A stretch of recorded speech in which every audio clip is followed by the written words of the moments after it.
Let me introduce you to Graham Platner, the Democrat running to oust Senator Susan Collins in Maine. He's a Democrat. He's in the primary. He hasn't won yet, but he has sold himself as your typical blue-collar worker, a former Marine, an oyster man who looks like he'd enjoy cracking open a cold one at your weekend bonfire. His internet activity paints a more radical and divisive picture. On Reddit forums, he's called himself a communist, embraced political violence, labeled all cops bastards, and broadly described white people as racist and stupid from a white guy. So not your typical blue-collar man, and definitely a representation of the worst the Democrat Party has to offer, the very worst. But that's not what he's making headlines for, not at all. It's for his tattoo. For his tattoo, a skull and crossbones image splayed across his chest that represents the Nazi SS.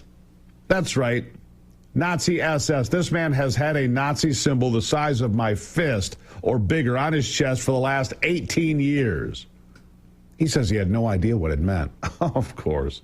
So, of course, the Democrat Party kicked him right to the street, right? Get out of here, Nazi, fascist. Of course, they screamed until they were blue in the face about the danger of flirting with racism and fascism.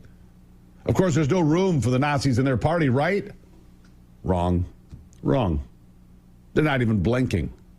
They're defending Platner to the death, just completely accepting his alleged confusion about a Nazi tattoo on his chest at face value. Bernie Sanders responded that, quote, hey, we all have dark days in our past. Really, Bernie, do you have an SS tattoo? Are you kidding me? Let's compare Senator Chris Murphy of Connecticut. His response to Elon Musk's heart goes out to you gesture. Remember that? He waved to the crowd.